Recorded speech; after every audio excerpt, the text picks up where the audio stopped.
हाय दोस्तों, आपका स्वागत है हमारे यूट्यूब चैनल पर। आज का हमारा क्वेश्चन है what is operating system. Operating system क्या होता है और वो कैसे काम करता है, हम लोग इस डेफिनेशन के माध्यम से समझने वाले हैं। आप जब एक बार चीज़ों को समझ जाएंगे तो आपको ऑपरेटिंग सिस्टम बहुत ही आसान लगेगा।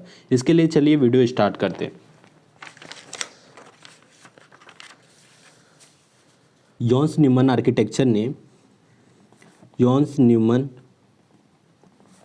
आर्किटेक्चर अनुसार इन्होंने कंप्यूटर का आर्किटेक्चर इस्टेब्लिश किया था। वीडियो स्टार्ट करने से पहले मैं बता दूं, ऑपरेटिंग सिस्टम भी एक सॉफ्टवेयर ही होता है। सबसे पहले जॉन्स न्यूमन आर्किटेक्चर के अनुसार कंप्यूटर में 3 पार्ट से बना होता है। एक होता है मेमोरी, जिसके अंदर 2 पार्ट होते हैं। एक पार्ट को हम लोग यूजर एरिया बोलते हैं और एक पार्ट को हम लोग सिस्टम एरिया बोलते हैं। फिर सेकेंड चीज़ हमारा आता है सीपीयू। सीपीयू 3 चीज़ों से मिलकर बना होता है। एक होता है एएलयू, दूसरा होता है रजिस्टर और तीसरा होता है सीयू। तो 3 चीज़ों से बना होता है। फिर तीसरा चीज़ हमारा होता है इनपुट आउटपुट। इनपुट आउटपुट में जैसे कि सारे हमारे इनपुट आउटपुट डिवाइसेस आ जाते हैं।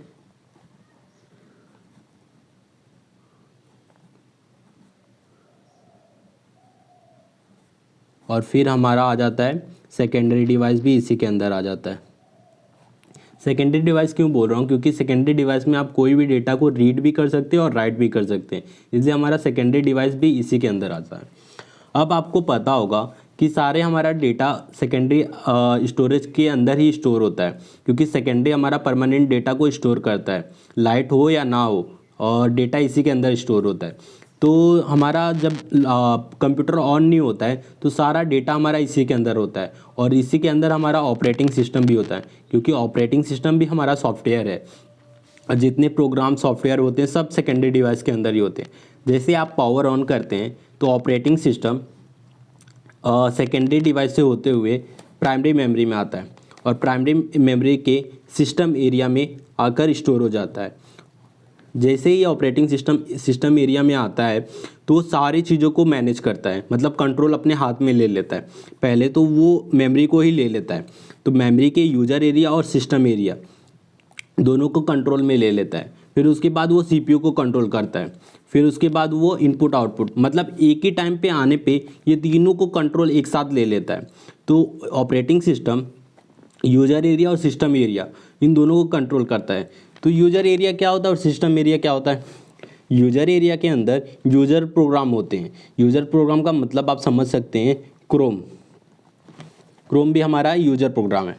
तो ये मतलब इसके हाथ में कंट्रोल कर लेता है। और सिस्टम एरिया के अंदर सिस्टम सॉफ्टवेयर, जैसे कि ऑपरेटिंग सिस्टम में जो भी डिपार्टमेंट होते हैं, जैसे फाइल प्रोसेस होते हैं, वो सारे चीज़ों को ये कंट्रोल ऑपरेटिंग सिस्टम कंट्रोल कर लेता है। फिर उसके बाद वो कंट्रोल करता है सीपीयू के अंदर। मैं पहले बता दूं एएलयू क्या होता है। एएलयू का मतलब होता है arithmetic logic unit. Arithmetic logic unit का मतलब, जैसे कि आप कोई भी जैसे सी में कोई प्रोग्राम लिखते हैं, सम ऑफ 2 डिजिट, तो जो भी प्लस माइनस होता है वो एएलयू के अंदर होता है। रजिस्टर क्या होता है? यह स्मॉल यूनिट ऑफ मेमोरी होता है, मतलब एएलयू से जो भी आप डेटा प्लस माइनस करते हैं वो स्टोर रजिस्टर के अंदर होता है। कंट्रोल यूनिट क्या होता है? ये कंट्रोल यूनिट कंट्रोल करता है किसको? एएलयू और रजिस्टर को कंट्रोल सिग्नल भेजकर। ये कंट्रोल सिग्नल भेजेगा और एएलयू रजिस्टर को कंट्रोल करेगा। फिर थर्ड चीज़ हमारा इनपुट आउटपुट डिवाइसेस के अंदर आप समझ सकते हैं कीबोर्ड माउस वगैरह आ गए। फिर सेकेंडरी डिवाइस, ये परमानेंट स्टोरेज डिवाइस है, यहाँ हम लोग डेटा को परमानेंट स्टोर करते हैं, चाहे लाइट हो या ना हो। और मेमोरी के अंदर प्राइमरी मेमोरी आता है।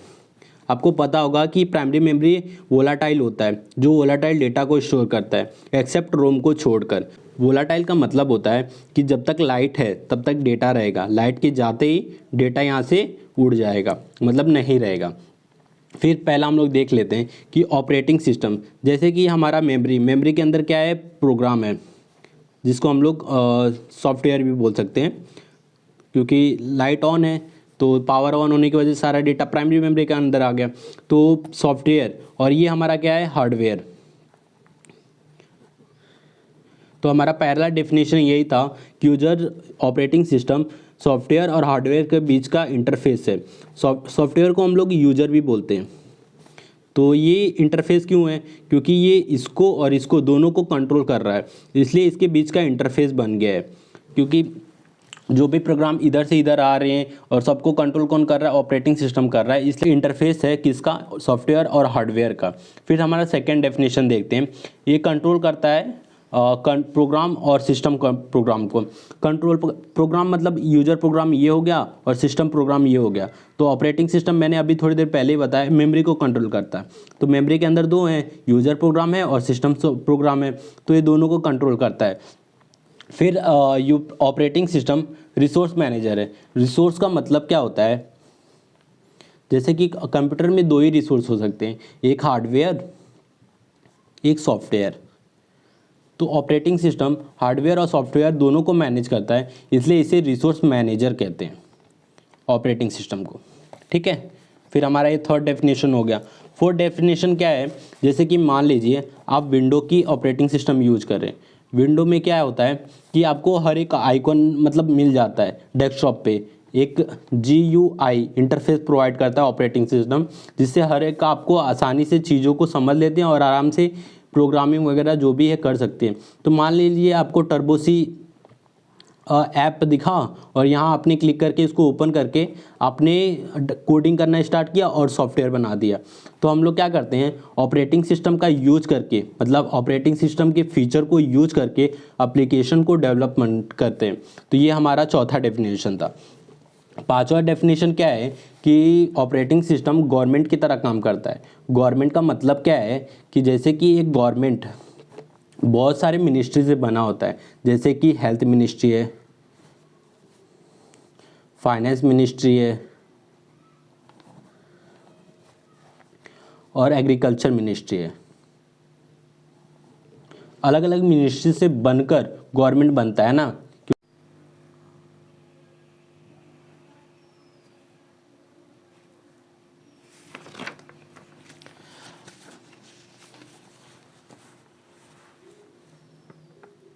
अब हमारा पांचवा डेफिनेशन, जैसे कि एक गवर्नमेंट है, गवर्नमेंट कई मिनिस्ट्री से बना होता है, जैसे कि हेल्थ मिनिस्ट्री, फाइनेंस मिनिस्ट्री और एग्रीकल्चर मिनिस्ट्री।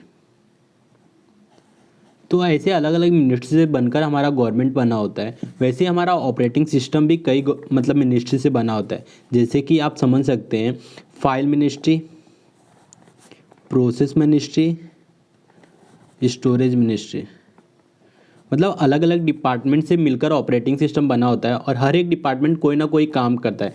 जैसे कि अलग अलग डिपार्टमेंट, जैसे कि हेल्थ का डिपार्टमेंट हेल्थ से रिलेटेड काम करता है, फाइनेंस से रिलेटेड काम करता है फाइनेंस डिपार्टमेंट, और एग्रीकल्चर डिपार्टमेंट एग्रीकल्चर से रिलेटेड काम करता है। वैसे ही अलग अलग डिपार्टमेंट अलग अलग काम करते हैं ऑपरेटिंग सिस्टम के। इसलिए हमारा ये पांचवा डेफिनेशन है, it's act like a government. ये गवर्नमेंट की तरह काम करता है। अब चलिए एक एक डेफिनेशन को बारीकी से देख लेते हैं। यह इंटरफेस है किसका, यूजर और कंप्यूटर हार्डवेयर का। तो देख लेते हैं।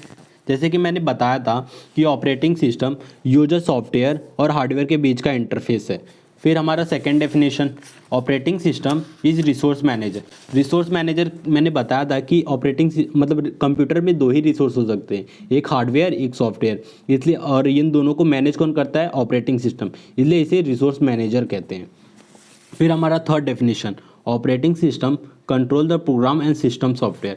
तो मैंने सबसे स्टार्टिंग में ही बताया था कि ऑपरेटिंग सिस्टम जैसे ही इंस्टॉल होता है सबसे पहले वो मेमोरी को मतलब कंट्रोल अपने हाथ में ले लेता है। तो मेमोरी में दो चीज़ होते हैं, एक यूजर प्रोग्राम होते हैं और एक सिस्टम प्रोग्राम। तो यूजर प्रोग्राम और सिस्टम प्रोग्राम दोनों को कौन हैंडल करता है, ऑपरेटिंग सिस्टम। इसलिए operating system control the program and system software. फिर चौथा definition is simplified set of utility to application development. क्या सिंप्लीफाई क्या करता है, set of utility. Set of utility का मतलब होता है ऑपरेटिंग सिस्टम का यूज करके हम लोग एप्लीकेशन डेवलपमेंट करते हैं। जैसे कि मैंने बताया था कि हम लोग विंडो के GUI मतलब ग्राफिकल यूजर इंटरफेस का यूज करके हम लोग टर्बो सी पे कोई भी एक सॉफ्टवेयर डेवलप कर सकते हैं। तो इसीलिए वो बोल रहा है it simplifies set of utility, बहुत ही आसान कर देता है ऑपरेटिंग सिस्टम के फीचर का यूज करके एप्लीकेशन डेवलपमेंट करने का।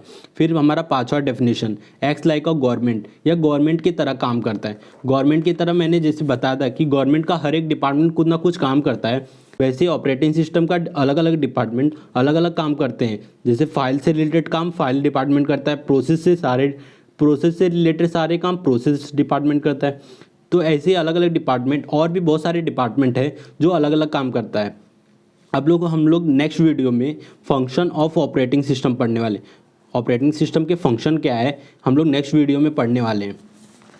अगर वीडियो अच्छा लगा तो प्लीज़ वीडियो को लाइक और हमारे चैनल को सब्सक्राइब करें।